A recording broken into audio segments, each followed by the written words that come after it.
ngaphandle bazama ukuchitha isikhathi ngiyacela ukubingelela phakathi kwethu ubaba noma babishop ngiyathokoza kakhulu baba ngiyathokoza futhi nakuma egameni likaJesu omama bonke abakhona babudokotela baba dokotela ngegama likaJesu babudube ngiyabingelela obaba bonke abakhona ubaba Lambo wazalana nje bonke abakhona ne-executive phakathi kwethu omama neyintombi neyinsizwa egameni likaJesu amen. Ayibonge inkosi. Isisekelo sendaba yami sonke bazali sithi ongithandayo ugcina imiyalo. Amen. Ngeke sawakhotha wonke amavesi ebengizokhuluma ngawo ngale ndaba ngenxa yesikhashana sethu. Amen. Kodwa nje bazalwane ongithandayo ugcinani? Imiyalo. Ongithandayo ugcinani? Imiyalo. Kusho ukuthi ongasamthandi imiyalo kanjani? Ongithandayo nje ugcina imiyalo. Alibonge igama lenkosi. Bishop ziningi intshumayelo angithi bazali masitele emakhaya kuningi umoyingcwele akhuluma ngakithi.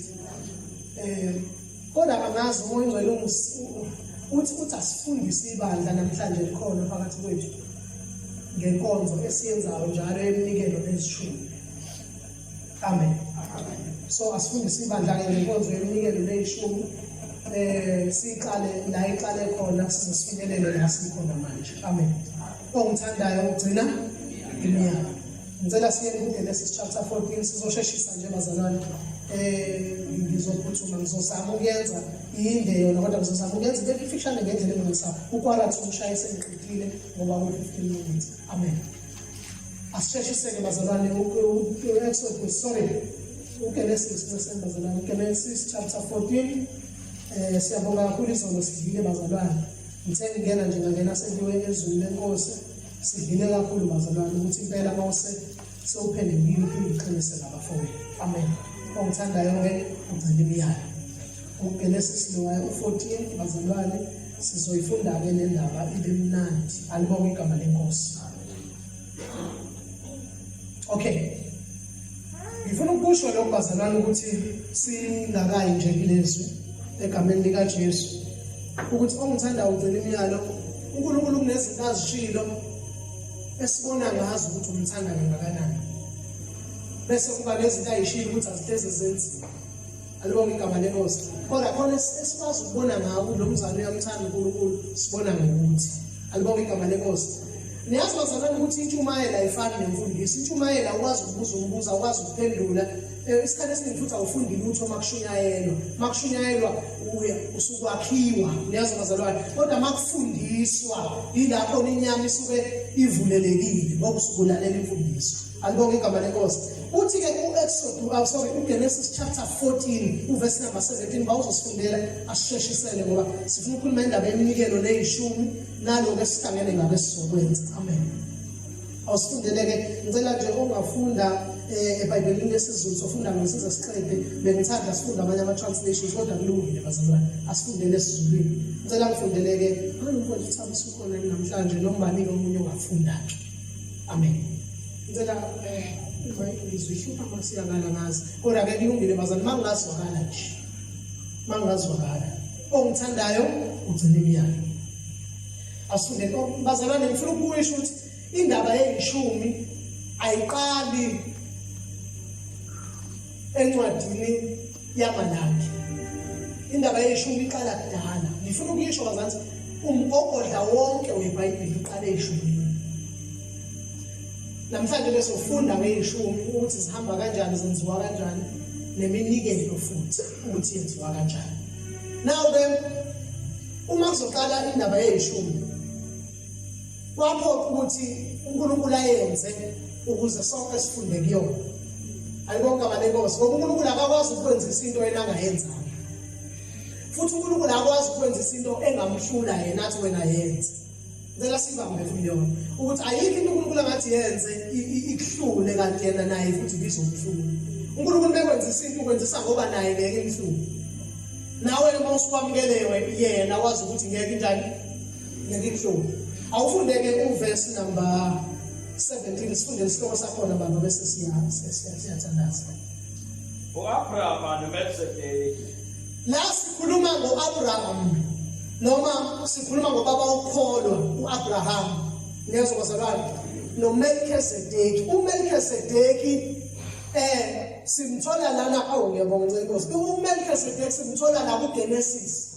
Uyaqala ukuvela akazavele. Niyazwa bazalwane. Uyavela-ke manje asibheke ukuthi uvela uzokwenzani uMelchizedeki. Ake ngikuxoxele kancane. uMelchizedeki lo esikhuluma ngaye umpristi oqala weBhayibheli. Akekho omunye umpristi okwaba khona ngaphandle kwakhe eBhayibhelini. Umpristi oqala uMelchizedeki. Awufundeke bakuthiwa wenzani. Emva kokubuya kwakhe ekunqobeni uKedela wamela. uAbraham lo Namakhosi anaye. Yebo. Yaphuma inkosi yaseSodoma. Yebo. Yaya kumhlangabeza isigodini saseShave.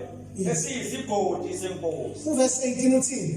uMelchizedeki inkosi yaseSalema waletha isinkwa newayini. Yeah. Wayengumpristi kaNkulunkulu koPhezukonke. Imani bazalwane. Kuthiwa uMelchizedeki lo uletha iwayini nani nesinkwa ngoba ungumpristi kaNkulunkulu Phezukonke. Nilalela? Bazalwane nilalela sise kahle ngoba ngizosheshe ngiyiqede. Niyayizwa? Uletha isinkwa nani newayini ngama uletha isidlo. Okay? Asiqhubeke sithi usambisa kubani ya? Verse 19. Wambusisa wathi, Yeah. uAbrahama makabusiswe nguNkulunkulu oPhezukonke. Umdali wezulu. Imani ke uAbraham makabusiswe uNkulunkulu oPhezukonke. Ukhuluma isibusise, qhubeka. Makabongwe uNkulunkulu oPhezukonke onike izitha zakho esandleni sakho. Yebo. uAbrahama wamnika okweshumi kwakho konke. Imani nayo indaba yeshumi la iqala khona yezishumi. Nkosi yami ngisize. Umpristi oqala lo emhlabeni uzolethela ikholwa lokuqala isidlo. Ikholwa lokuqala limnikeza ishumi. Ngoba awukwazi ikholwa lokuqala lengahlulwanga inkonzo yeshumi. Umpristi oqala lo waletha isidlo. Lalela lo mpristi azi uzokhonza international uzokhonza ikholwa elilodwa. Umfundisi usuwebheda mayethi wayikhipha ishumi ngoba usanda khona. Noma ethi ngoba nisebancane ngayikhipha ishumi. Ishumi sikhishwa nayo ikholwa elilodwa. uAbraham wakhipha okweshumi kwakho konke. uMelchizedeki wamnika isidlo. Awuthi ngimtshelele ngabantu abazawuqualify ukudla isidlo uma ungayikhiphi ishumi. Futhi ngathi ningangiqasha international ngibheka amabhuku abazalwane ngiphinde ngibheke amabhentshi bayikhipha yini ishumi mabe basayikhipha ishumi bangasidli isidlo. uMelchizedeki waletha isidlo uAbraham wayesebonga isidlo ngokukhipha ishumi. Angathi ngiyezwa le ndlela. Umpristi oqala uzokhonza isikholwa lokuqala. Ngicela ukubuza wayengavuthi ingane alishumayeza. Wayengalungisa ingane phansi. Angithi manje ngathi mawuwisa abantu phansi namanje. Wabona uNkulunkulu akunasidingo sokuthi bawe phansi. Akunasidingo sokuthi bavuthe. Akaqala akhiphe ishumi. Inkonzo yokuqala umuntu osephendukile ukhipha ishumi bese edla isidlo. Inkonzo yokuqala yomuntu isho ngobazana onjani osenjani osephendukile. Inkonzo yokuqala yomuntu osephendukile yokwenzani ukhipha ishumi. Angakhiphi ishumi, akhiphe ishumi zakho konke. Awuthi ngikuhlebele. Idadala ibhizinisi yakho ingavumelela uyikhiphe ibhizinisi zeshumi. Awuyikhiphi ishumi zebhizinisi sorry. Ukhipha wena ishumi zeholo. Shutha ukhiphi kukho ongithanda ugcina. Alright, lalela. Tsheleni. Kunabazalwane abafuyile. Imfuyo yabo iyafa ngoba bakazi bayikhipha imfuyo ishumi zani zemfuyo. Unawo amaduna u10 akazalethe elilodwa athi ishumi lesi. Abamazi usohlupheka emfuyweni kodwa ekhona. Abe rich emalini, abe poor emfuyweni. Abe rich emalini, abe poor emfuyweni. Abe rich emalini imoto zakhe zifa akazanikele lemoto. Ishumi akazikhiphi. Isikhathi samfishane ukhipha ishumi kukho nendoda yakhe edakwa ijiki engakholwa uyikhiphela isishumi mayikunika imali ngoba ufuna ukukhipha kukho awazi uyikhipha wena konke wena ukhipha ishumi zomholo nawo futhi uyawurobha sisazoza lapho phinda ababungadi verse number 20 wasiyami makabonge uNkulunkulu ophezulu onika izitha zakho esandleni sakho uAbraham wamnika okweshumi kwakho konke lalelani uJesu lalelani lento yishumi yaphelela ku-Old Testament ayikho ku-New Testament uJesu akazayikhulume bafundi bakhe ngizokufundisa iBhayibheli namhlanje uzophinde usho leyo nto uMelkizedeki lokhulunywa ngaye la uJesu no uJesu mhlawumbe ubanzi umKristu njengoba mhlawumbe wagcotshwa kwathiwa ke namhlanje singumKristu siphethe uJesu lo uNkulunkulu wabona ngicela ngilalela ukubaluleka bishop kokukhipha ishumi wakubuka ukuthi akuyofundiswa yimina ngqo kungehli umuntu angeke engakayi ngoba fele esiphambanweni ngehle ngiyofundisa ikholwa lokuqala ukuze ngifundise alandelayo ukukhipha ishumi wena uyena ngqo ebizwa ngoMelkizedeki wena wazofundisa ukukhipha ishumi before ngikufele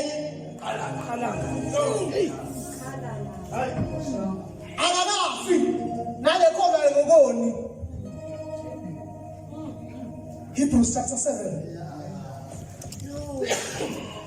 asimbeke lo Melkizedeki uthi ubani funda sheshisa uKristu ngumpristi omkhulu ngokaMelkizedeki ngicela sifunda verse 1 ngokuba uMelkizedeki lo inkosi yaseSalema Hebrews niyazi ukuthi Testament elisha sasifuna umcheck ukuthi ubani uMelkizedeki isikhwaga noma isigebenga sasosigebenga kuGenesis yini asisicheke ukuthi sasubani funda ngokuba uMelkizedeki lo inkosi yaseSalema inkosi yaseSalema umpristi kaNkulunkulu ophezulu konke umpristi oqala owahlangabeza uAbraham mhla ebuya ekubulaleni amakhosi wamusisa yebo uAbraham wamabela okweshumi ukho konke yebo yena ogama lakhe lithi uqala ukuhunyushwa kwalo inkosi yokulunga uIsaya usitshelile ukuthi ngoba sizalelwe inkosi yokulunga uJesu lo sakubeka ukuthi ubani lo Melkizedeki qhubeka inkosi yokulunga qhubeka baba bese kuba inkosi yaseSalema legama eSalema lisho ukuthula qhubeka yebo ukuthi inkosi yokuthula yebo uJesu nje lo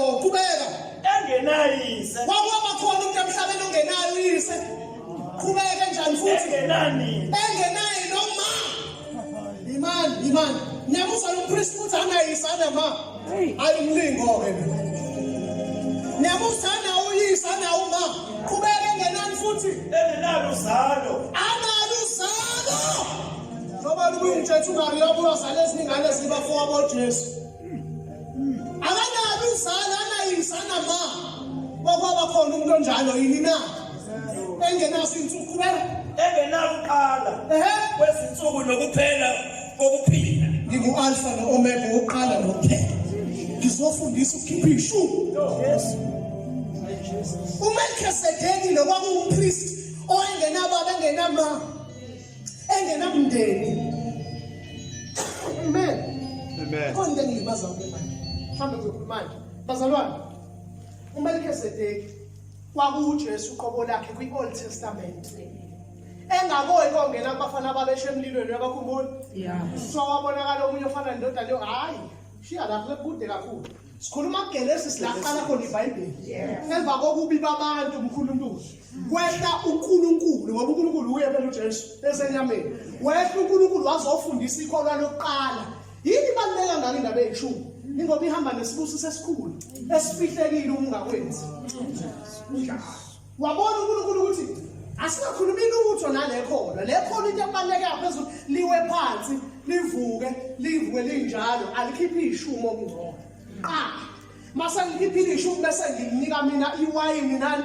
nesinkwa okushisidlo engakafi ake ngilinike ngingakalifeli ake ngilinikeze la wina ke lekholwa lafunda yonke le kwathi ubaba ukholwa laqanjwa kahle kwathi uAbraham lo baba ukholwa uMelchizedeki bazalwane uJesu esenyameni.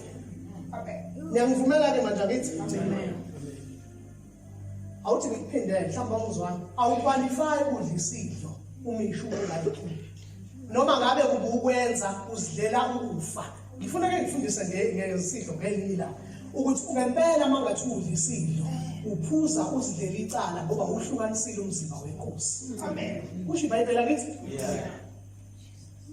Uzogula ufe baningi abantu bafike sibangcwabile baningi abasazofa baningi abagulayo abanye balele ngoba abayikhiphi ishuku kodwa bayasidla isidlo. Uyamroba umnikazi wesidlo. Jasema branchini niqaphele angasidli isidlo umuntu ongayikhiphi ishuku. Manje ngidlisa isidlo ngidlisa upoison uzogula. Uzofa futhi.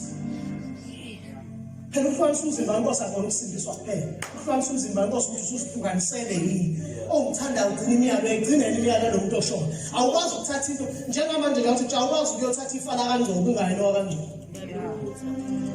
Hayi ngiyeka siqhubeke sisheshise kwenye indawo. Hayi ngosiyami uMelchizedeki kwakumpriest ongenayo insuku ongenababa ongenama ongenayihlobo. Kodwa wayevele ezulwini. Ningizwile bazalwane? Siyaqhubeka. Abazalwane ke nomkhubo omuba owenzayo Genesis Exodus chapter 12. Inkosi yami. Nomkhubo omubi nje abawenzayo ngazi ngithatha uDeuteronomy 12 verse 17. Sisheshise ngoba ngicela ubhalele amavesi. Nkosi yami. Wabhalele lamavesi azonisiza. Yabona namhlanje sophenduka sonke. Singakadluli kwenye osophenduka sonke ngoba kuyasidinga ukuphenduka. Chapter 12 verse 17 babungade noma umunye osengafunda ubani ungekuhle ngaphakathi kwamasango akho okweshumi kwamabele akho. Ima awuphinde leyo ndawo uthi ungekuhle awuphinde leyo ndawo ungekuhle ngaphakathi kwamasango akho okweshumi imani usukudleka ngaphi wena kwakho okweshumi. Yalizwe iBhayibheli lithi asikho kungalakhi la sakafiki. Safundisa wena ukuthi ngeke ukwazi ngisho usuthanda ukudla ishumi kwakho. Ngeke ukudla okweshumi kaNkuluNkulu phakathi kwamasango akho. Wena uyakudla wena. Ingane zenu ncamela ukuthi ningene ezikweletini ngoba nifuna ukuzijabulisa ishumi kodwa uzikhiphi. Lengane uyikhulisa anda isiqalekiso esinzima kakhulu. Mina ngazi noma hlambazana nazi yini. Nkosi yami. Mina awuthi ngixoxele ngobaba uNgcobo lo mephambi kwenu. Ngincamela mina bazalwane ukusala ngingenalutho kwi-account ukuze ngikhiphe ishumi eziphelele. Mina nginazi icatsi buzani ngoba nginazi icatsi lezi u3 amaphela akaze kwenzeka abe u3 abe u4 ngoba amanye efanga nginikele ngawo ngoba ngikhipha izishumi ukuze lezi enginazo singahleshe iguge. Ngoba kufanele ngikhiphe ishumi kukho angaze ngibe namasuda awu5 ngoba kufanele ngenze short enye iyahamba ngoba ngikhiphe ishumi kuko konke. Ngeke ukudle okweshumi phakathi kwamasango akho liqedele babungadi lifundo liqedele.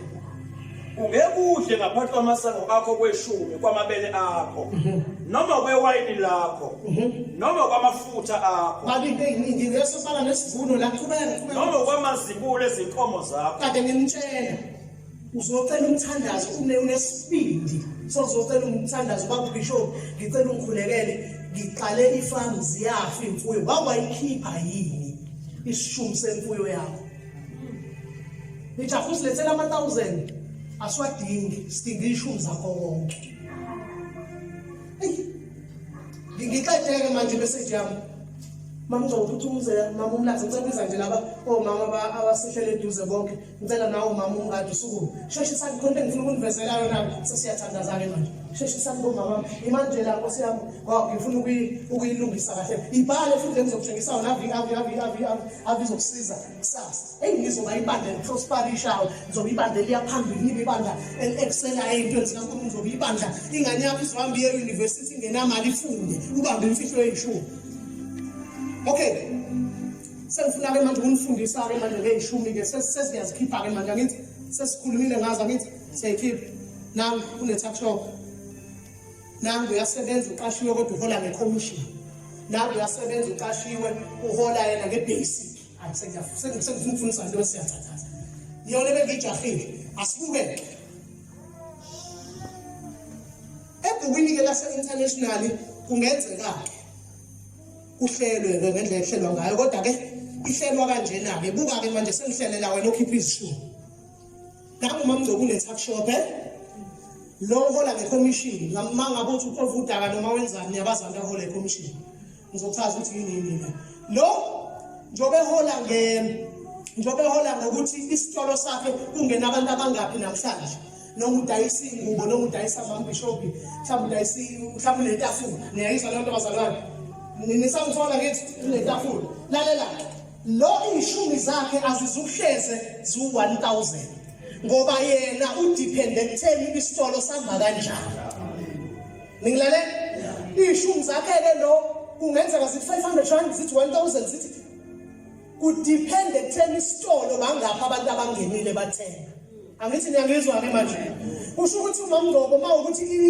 mawukuthi i-profit yakhe u-5,000 u-2,000 uyagrossa ngawo ngelinye ilanga kuzokwenzeka ngaku 5,000 kubu-6 ngelinye ilanga kubu-4 kuyane nokuthi isitolo sime kanjani bese kubi nohola ngekhomishini nalo ishumi zakhe azihleze zime ndawonye into edala zingami ndawonye ingoba uhola ngangamandla akhe emsebenzini mayehamba waxofa udaka namhlanje wagula kusasa imali ayikho kusasa mayelala imali njani iyalala nayo bese kubile ohola-ke manje nge-basic yini basic imali emile ekuvunyelelwe ngayo niyayizwa leyo i-commission imali elithola ngokungangamandla akho iy'khwebha zabo but i-basic ngifuna ukugxila kakhulu laba be-basic kodwa bese ngiyachaza-ke kunezinto-ke ezintathu engifuna ukukhuluma ngazo khona into ekuthiwa i-gross income ningilalela yini i-gross income i-gross income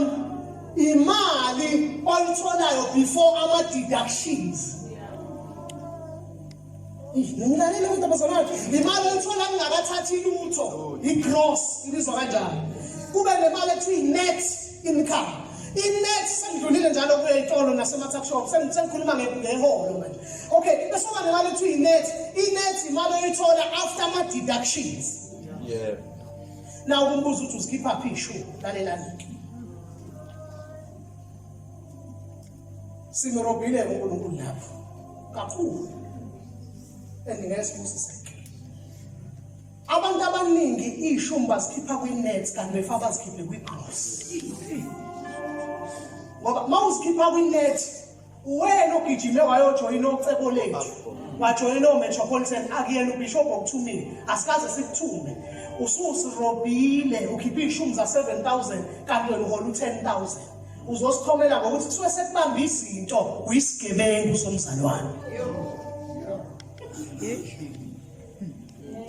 into esingayixolela yinye into esingayixolela ilento ekuthiwa impesheni i-retirement singayixolela-ke yona yazi kwa ngiyixolela ingoba masusu-rithayile ngathi sengiyayisheshisa masusu-rithayile bakungathi sewuhlele ekhaya usuphuma emsebenzini khona imali ebuyayo kuthiwa imali ile kade lokhu ibanjwa imali-ke leyo ebuya izokwena then bese kuyima ukhipha iy'shumi zayo niya-understand-a shuthi ngamanye amazwi wena ufike wasebenza wabanjela impesheni wabanjela o-UIF into ephoqayo noma ikiphi ikhampani le ku-right-ke lokho khipha-ke iy'shumi-ke zale mali-ke etholwa wena alright kodwa leyo cebo lethu leyo Mzansi Funeral leyo ukuthi usushintshile kade usebenzisa uJames manje ususebenzisa uBonitas uyakubiza asingeni qilindini lungisa leyo ungakafi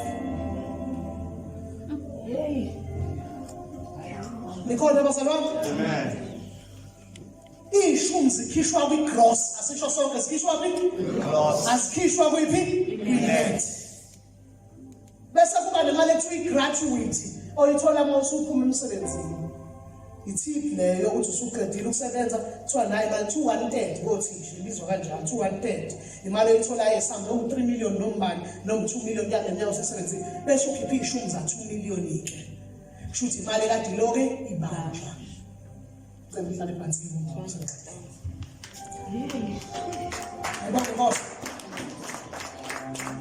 Hallelujah. Amen. sengiya evesini lokugcina phela ke lesi siyathandaza. Lalelani ke bazalwane. Usuzikhiphile ke leshumi. Umbuzo wami uthi kanti ishumi zihamba zonke. Ngoba ishumi zihamba nomni.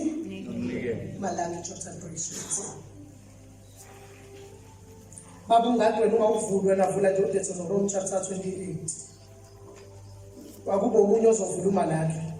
Ngaphandle uma ungasheshari baba ngoba senze ukuthi ngiwafunde ngwasheshisa isikhathi sami sesiphelile vele. Ngazi uma si-understand ngani bazalwane. Niyangizwa kodwa? Amen. Hallelujah. Asiphuthumeni-ke umalaki kubani ongifundelayo.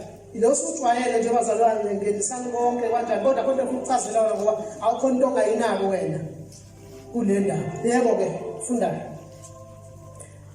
funda-ke ubani loya verse number 7.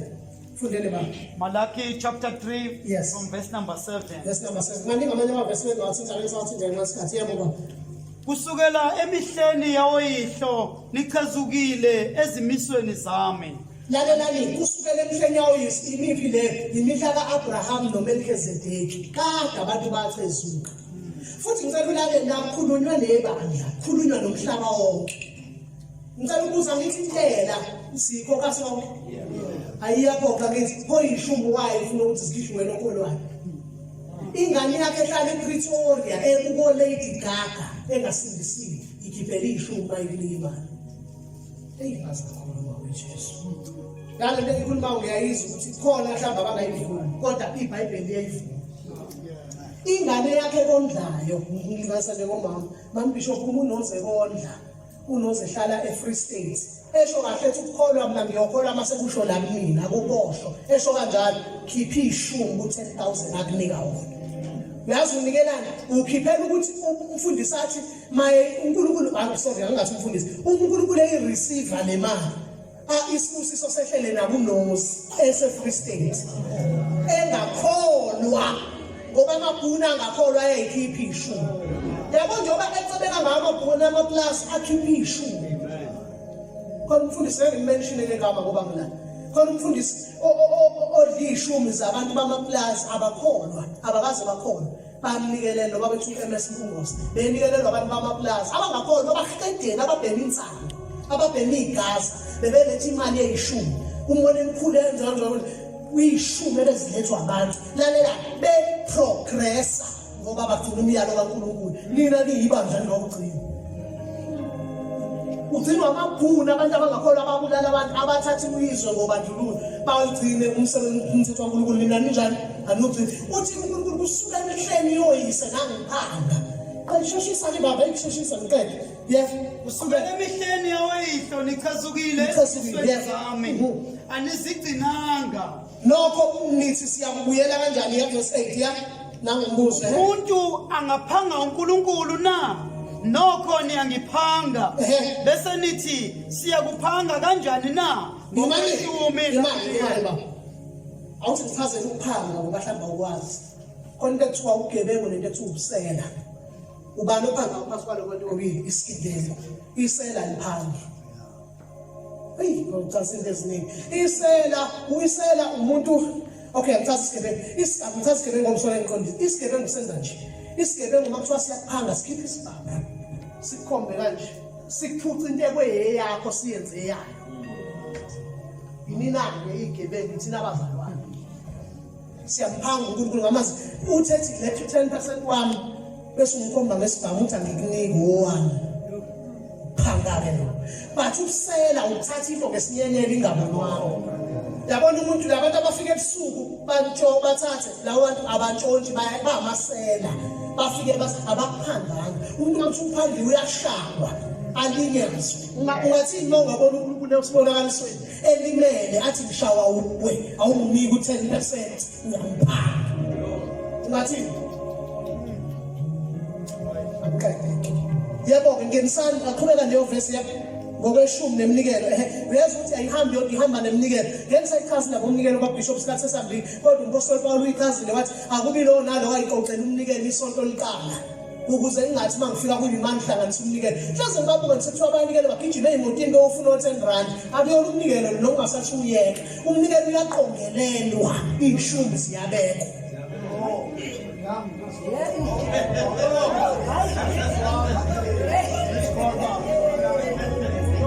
Ishumi siyabekwa umnikelo uyaqongelelwa ngoba uthola njalo.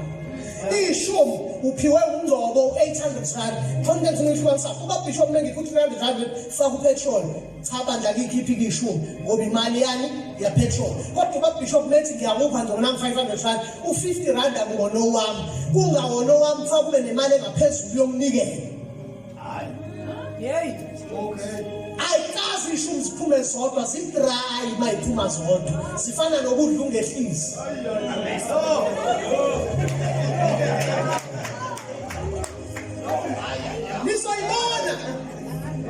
Nisoyibona idudu to seconds. Siyayitraina nizoyibona webazalwane nizo excella ihambe ngeyimoto ningaze niyibone. Ngoba siyayakha siyakhiswa ukuthi even nangesidlo ungasilethela upoison kokudla ongakudli kini. Silethela amafutha la kuthi sunpeak la wanuka ukufa. Mawuwapheka kodwa wena upheka ngani upheka ngeolive oil. Bayakhwehlela abafundisi nje wasikhwehlela nje asikhwehleliswa yini.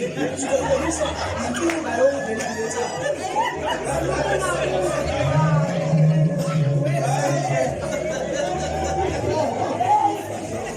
Mawenzekile wathenga ithishu yemission uthenga leyabafana ledali cancer lephapula. Kodwa wena kwakho usebenzisa i2ply. Siyakubuza mina basengathi ngimtshela sengathi ngibizwa ngobaba wezinja Facebook bangibiza kanjalo ngoba mangishumayela ngiyenzeka mangishumayela ngithinta izinja njalo mangishumayela. Manje lalela bangibiza kanjalo lalela bathi ke manje u-troublemaker imina ke lo u-right ngiwo. Ngoba ngifuna ukukhuluma lento ebhaliwe engabhaliwa ngikhuluma lalela ndoza yimbi lento eniyenzayo. Baba umuntu afika athenga ngithash mahala ilethe mission. Kodwa yena uAncaroline the test. Ngifuna untshathi yimbi lento eniyenzayo. Ngomvana uyengayenzi. Ngimtshela iqiniso mina. Nilethi juice eqaqwayo hayi noma i-fusion. Lethi kuqanqa ikhanda uqeda ukudla. Kodwa i-fusion awusayiphuza. Ingane yakho no2 years imtshela kahle ethi angiyifuni lento mama kodwa ucathi ibishop ngingayiphuza.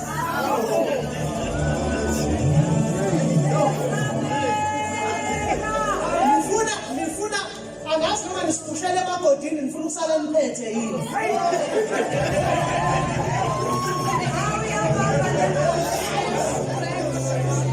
Musa ufuna ukuthi umzalwane okhona osindisiwe njengawe adle into ongayidli wena. Mina bazalwane mhlambe sengaba angazi mhlambe sengaba yini bazibambeke njengomahluleli kulungile right. Mina mangithi ngikutshele ngikhuluma iqiniso ukuze mhlambe fikile kuma branchini enu nazi ukuthi ngikhonela bona. Mangize esidweni ngizobheka ukuthi ngikhiphana. Khuluma iqiniso. Izwi lizwe egcineni sengibona ithi ngikhiphana.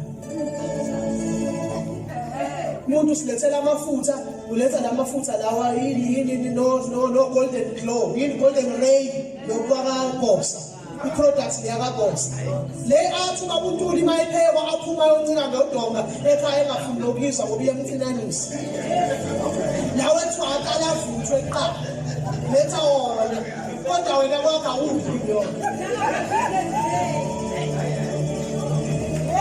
Isikhathi sincane bengiyikhuluma nje le dokisa ngifinyelele lalelani. Bengizoze ngifinyelele ekutheni yini kanti efinale niyenza kodwa sikiyeke egrocery kodwa ngiyanithiphisa musa uhambisa into endlunkulu ongayidli. Musa uhambisa into kumengameli abase-Eastern Cape hambisa into lapha kumengameli ongayidli. Kwi-conference lokwekhwehlela usulokubakaza. Owasestenga uhambisa into kumfundisi ongayidli nawe. Uthi wena iyakugulisa uzusho uthi iyakugulisa. Njengoba igulisa ufuna iyogulisa.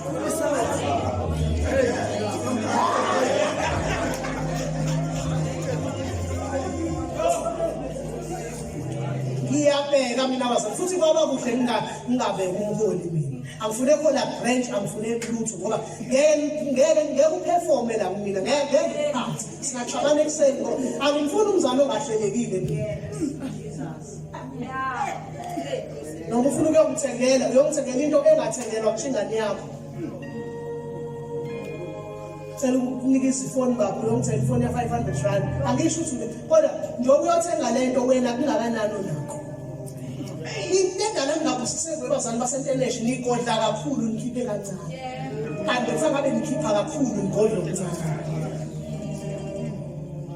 uyikhuluma ilanga siye ngicela lo verse 8 Nkosi yami baba ungadela ngicela nawe usuku umfunde lo Deuteronomy 6 sengicedile nyanya ngixoxe sengicede nya funda baba umuntu angaphanga uNkulunkulu na nokho niyangiphanga bese nithi sikuphanga kanjani na ngokweshumi nangeminikelo niqalekisiwe ngesiqalekiso nokho niyangiphanga sizwe sonke akasho ukuthi bangithi ukuthi sizwe uphangwa isizwe sonke kodwa abakosi asizibani qhubeka ngenisani konke okweshumi endlini yengcebo ukube kube ngukudla endlini yami ningivivi baba kusiyami kaBishop ngole libaleke kakhulu ke ngenisani okweshumi endlini yani yengcebo manje cela niphinde indle yani iBhayibheli le-English lithi storehouse ngenisani okweshumi endlini yengcebo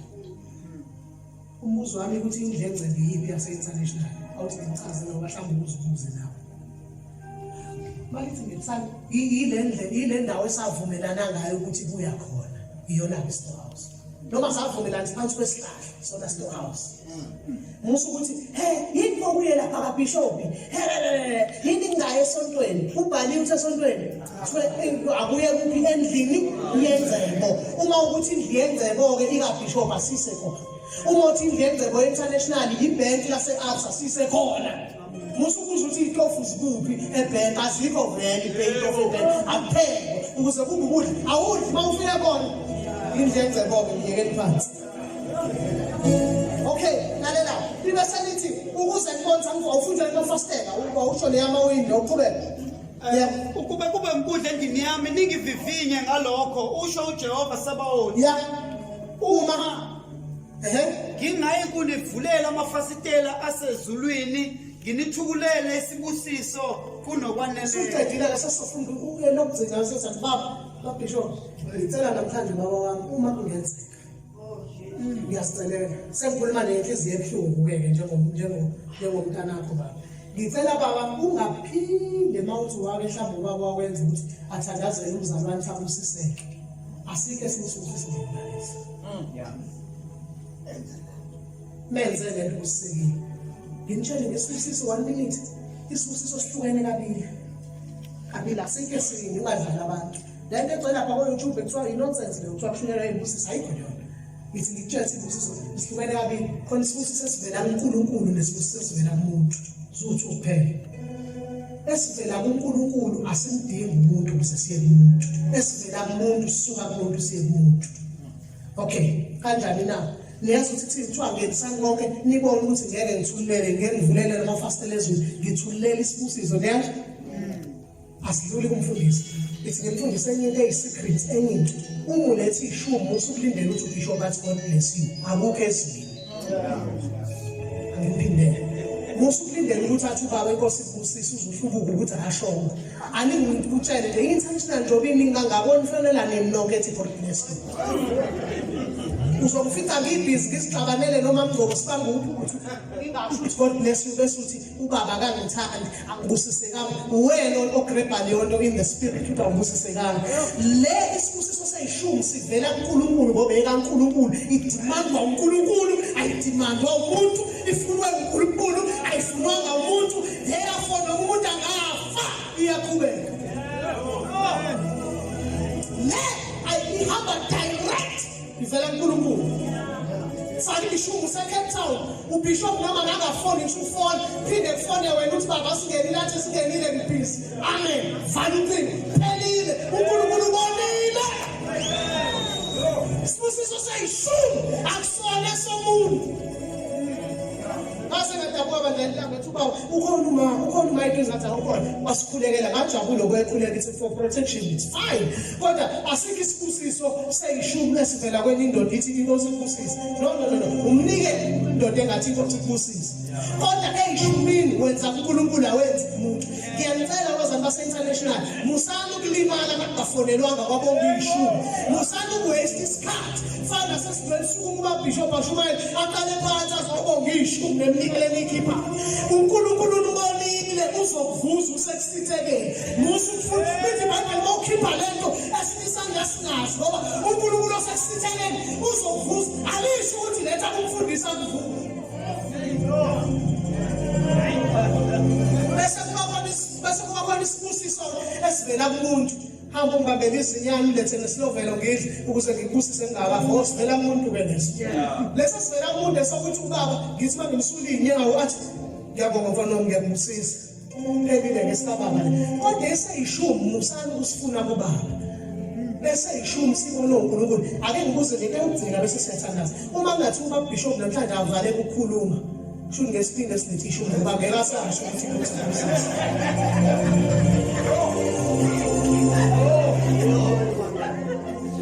Musa futhi ufuna ukubuza ukuthi sifikile endleleni Kholo mawini kumfundisi ukuthi siyakhona kholo lokho ngicela ukulungisa futhi lokho angazi ngongcwelo wayethi ngisho ukholo ukuthi umfundisi ayisela kuyena osidayo ngokwakhe nonkulunkulu Musa ufanele ubishop uqhathi umfundisi nobishop umbuzo ukuthi sifikile endleleni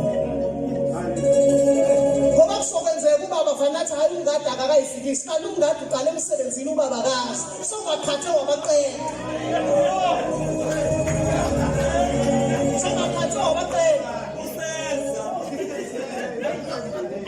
Umngadi athi vele isidlo sinomgqibelo usumnike ngolesibili ishumi ngoba ngeke kube khona ngesonto avana ngasilethi phakathi nensuku umngadi afike manje afika bikeletha haleluya shonke into kubaba azi ukuthi ubaba so ishumi phela zileniswa nini ngesithi kanti usumfonela nobishop ngolesithathu umngadi ufika ngolesine nje sebuka ukuthi ubaba useyabuka ukuthi Lumsalom usiyaqhathanisa ubaba hayi umngadi cishe asathembekile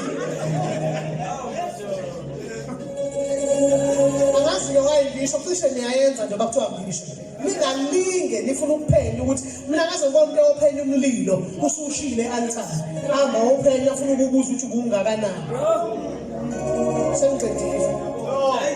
Sengicedile Unisivile basabantu ongithanda ugcinani usuyazi namhlanje ishumi sikhishwa kuphi usuyazi ukhiphela ngisho ingane zakhe ezingakhona nazo zifundise ayithi ngani esikoleni mawuthi idlu 10 rand ithi yabona usuyinikeza 9 rand njalo ithi ngoba usemncane ngizokubekela ishumi ngoba le ishumi imali ngicela ukubuza wena wala kwakhipha ishumi zeholo inyanga yonke awutholi lutho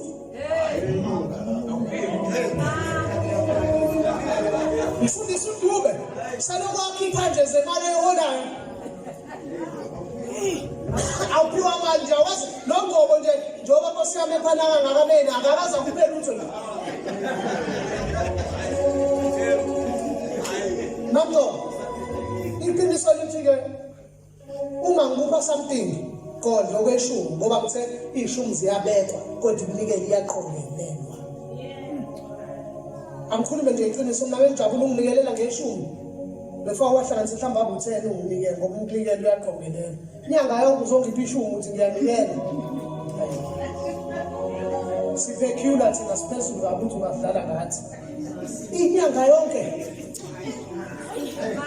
uzongipha 10 rand hlangana nobaba u10 rand oqoqiwe ngathi abantu bamadlozi uqoqiwe uzomphawula ngawo ubaba usayitha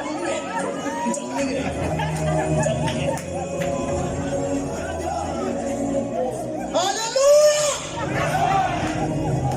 Funda lokugcina mngadi standards.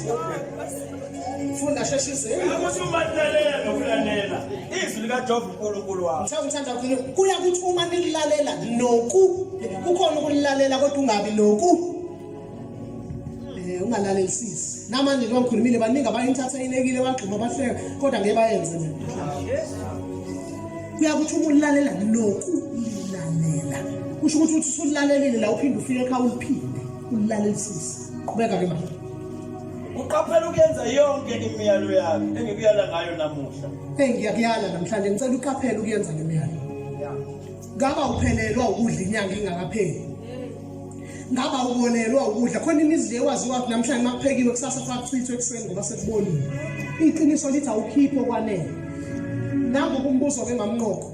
Bamngcoba usho ukuthini ngoba ngikhiphe konke nokwesho ngikhipha mhlambe ngenze ukuthi igross oyambisayo akuyona le oyidla kwakho ingakho ke eyakho ibona yazi ukuthi bengizoyikhuluma amavesi amaningi khona lithi uNkulunkulu uvana dedele ilento ilento edlumbila uvana dedele uvana dedele siphume sidle wena ucabanga ukuthi sisidla kanjani uma kuthiwa siphuma sigugelwa ngisho ingubo yokugqoka uyazi kahle ukuthi uthenga isitolo esibizayo kodwa iguge ngoba akekho umzali wakho amnikelela ngento zokugqoka futhi wena ukwazi uyikhipha ishumi zezinto zokugqoka okunaloko singasakulingani uyayishisa abaphela abantu abashisa izinto sikhona sisindisiwe musu ukuthi lesicathulo ngiyasibona usishise no asishise lutho bakhona abasidinga kakhulu okugcina engifuna ukuniyala ngawo ngokuthi noma ke sewuthi uyashisa kunjani ngicela ukubuza into yodwa why unikela ngezinto ezitshekile awuyithenge nje into intsha uyilethe la uyithenge intsha ngisathengela ubaba uNdlobo ngithe ngiyambona ehamba ayisitholo sakhe sidabukile ngaphansi uzongilethela lezi osohamba kanje ngazo thela kumina ukuthi nami ngizogqoka awukunikela isiqalekiso leso lungani bazalwane izulu sekufishana ukuthi sifike qedela iqedela sengisathandaza ngempela ke ngempela thandaza siqedela baba ya uJehova uNkulunkulu wakhe kuphakamise phezu kwazo zonke izizwe zomhlaba imani ukuphakamisa phezu kwami zali pho yini amaSulumane ephakamiseke ngaphezulu kwethu ekhola okhonzo oala shutha sikakalenzi lonke izwi bazana base-international sibalenzi lonke isande talk shop kodwa isadayisa amaluzi uyakhola umzalwane sivisiwe ngengisazithinta lezi sikhathi esiphelile nidayisa ilemfu uthi hayi ingane phela ziyayithanda phela zikhola uzikhube kusele ngakholwini kuyikhona